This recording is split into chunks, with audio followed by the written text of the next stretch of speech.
ప్రారంభోత్సవం అంగరంగ వైభవంగా జరగనుంది. 6 గాలం శ్రమించి అయోధ్య సీతమ్మకు పట్టుచీరను రూపొందించారు. శ్రీ సత్యసాయి జిల్లా ధర్మవరానికి చెందిన చేనేత కార్మికుడు జుజ్జూర్ నాగరాజు. 5 నెలలు కష్టపడి 5 లక్షల రూపాయలు ఖర్చు పెట్టి సీతమ్మకు పట్టుచీరను రూపొందించారు. 180 అడుగుల పొడవు, 40 అంగుళాల వెడల్పుతో ఉన్న ఈ చీరపై 13 భాషల్లో జై శ్రీరామ్ నినాదం ఉంది. చీర అంచుల్లో రామాయణంలోని 400 ఘట్టాల చిత్రీకరణ ఉంది. ఈ పట్టుచీర పూర్తి కావడానికి 4 నెలల సమయం పట్టిందని నాగరాజు చెప్పారు. అయోధ్యలో విగ్రహ ప్రతిష్ఠ సందర్భంగా అమ్మవారికి కానుకగా ఈ చీరను సమర్పించాలి అనుకున్నానని తెలిపారు.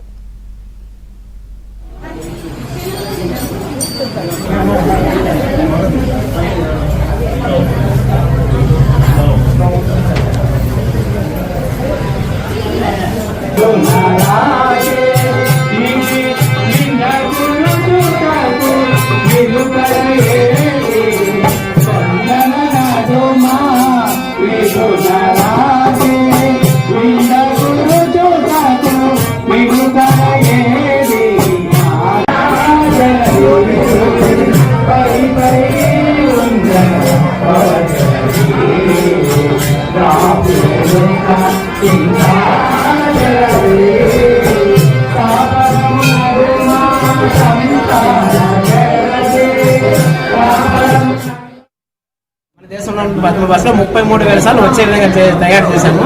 దీన్ని నాకు తయారు చేయడానికి 4 నెలల సమయం పట్టింది. 5 లక్షల రూపాయల వరకు కూడా ఖర్చు వచ్చింది. త్వరలోనే నేను దీన్ని అయోధ్య రామ మందిరానికి బహుకరించబోతున్నాను. నేను అయోధ్య రామ మందిరాన్ని వాళ్ళ తిరిగి కష్టం వాళ్ళకి సంప్రదించాను. వాళ్ళు నాకు ఏప్రిల్లో ఫిబ్రవరిలో లేదా మార్చిలో అనుమతిస్తామన్నారు. అప్పుడు నేను కుటుంబ సమేతంగా వెళ్ళి దీన్ని నేను రాముల వారికి